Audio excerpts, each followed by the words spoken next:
I've been asked to give you a brief overview of my theatre experiences. After finishing college in 1970, having studied fashion, I became lured in by the idea of theatre and theatre design. Now I had to make the decision, continue with fashion or pursue my love for theatre design. I chose to go with theatre design and enrolled in a course in 1974 at Mount View Theatre School.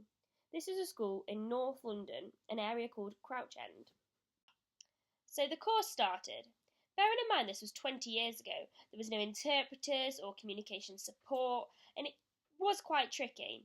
However, I was lucky in terms of I had my previous experience of my art degree. I met with my tutor and they gave me my first project. I was going to be involved in the performance of The Crucible. Oh, it was absolutely amazing. I was involved in designing the set, the costumes, the lighting, everything that went with the performance. We also had to bear in mind that the production wasn't staying solely in London. It was going to be travelling around the UK, which meant when designing the set, we had to take this all into consideration. It had to be collapsible, and you had to be able to put it up, and it had to be easy so that it could be done at each location in the UK. So I was really happy with the course, and after 8 months it was finished. The only issue was my confidence had really dropped off. It was to do with the access and the deaf access that just wasn't there. I mean, it was 1970s and it just wasn't what it is today. The theatre world was a fast-paced world and really relied on the communication.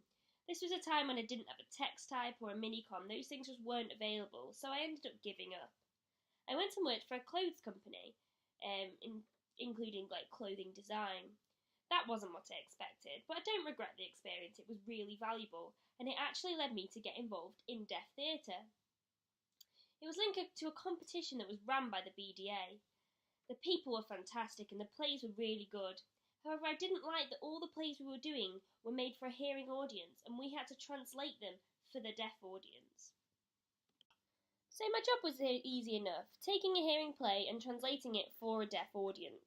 You had to change the language and the culture and make sure that everything was matched to that audience. At the same time, I was working as a teacher of the deaf. I had a group of children who had a hearing education and went to a mainstream school. I was surprised at the lack of awareness they had for the deaf world. They would ask me, the BDA, who are they? BDA history? I've no idea. And they just didn't have a clue.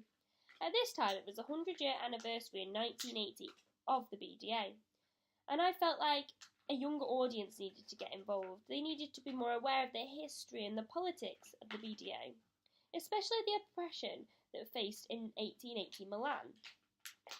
They didn't have any knowledge of the decision to ban BSL and teach orally, and I needed to think about how I was going to represent this in a play. Luckily, at the time, there was lots of actors that were really keen to get involved.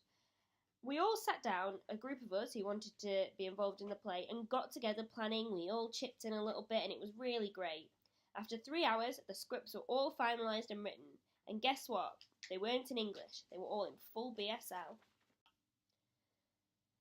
So I sent out the scripts and the play just to see what reaction I would get. Oh, it was a positive reaction. Everyone was absolutely astonished. They thought it was amazing and had such positive responses from the deaf world.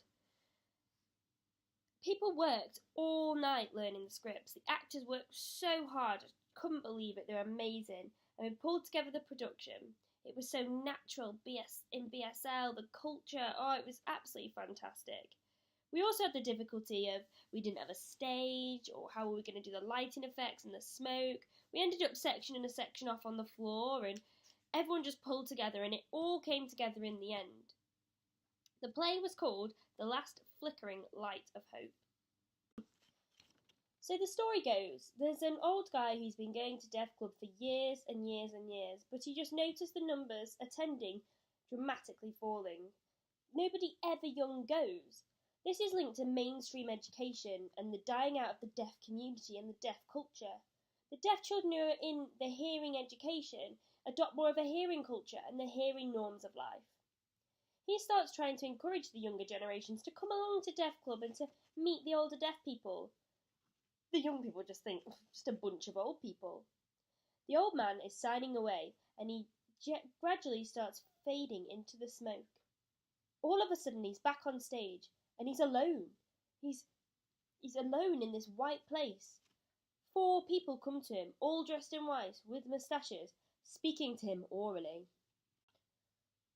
The man's startled. What? He's looking around. He asks the men, "Can you sign?" He gets battered down. He asks another one, "Can you sign?" Battered down. They tie him up in chains, and there's a kerfuffle, and he's tied, he can't get out. This is linked to the Milan 1880 and ban of sign language. Children being made to sit on their hands. He was tied up in chains, fighting it. He was unable to communicate. The 4 men leave him, and he's alone and unable to communicate. Him lying there all tied up, losing hope, is a representation of the period of 1880 to 1980, when oral education was brought in and BSL was banned. Just as he lies there tied up with no means of communication, a shadow appears onto the stage. This shadow represents BSL interpreters and a hope for communication. He becomes released from the chains. He feels free. He's free to communicate again. He is a person. He looks up and sees a tree. In the tree there is just one light on the top. He's sad, as he used to think that tree was full of lights representing the deaf community, the culture, the BSL communication. But now they've all slowly turned off, and there's just one left flickering at the top. And that's where the title of the play comes from, The Last Flickering Light of Hope. The message is that you need to fight the oppression, fight anyone who beats down the language, the community, the culture. BSL is your language. BSL is the language of your communication. It's just as important, however, to remember Milan 1880 and remember what it did. It's our part of our history, and it's made us who we are today. Don't forget it, but learn from it. I've had an absolutely wonderful experience writing the play, creating the play, and pulling it all together. And I've really enjoyed teaching the younger generation about the BDA and about the oppression, about 1880, and it's really important that we carry that on through.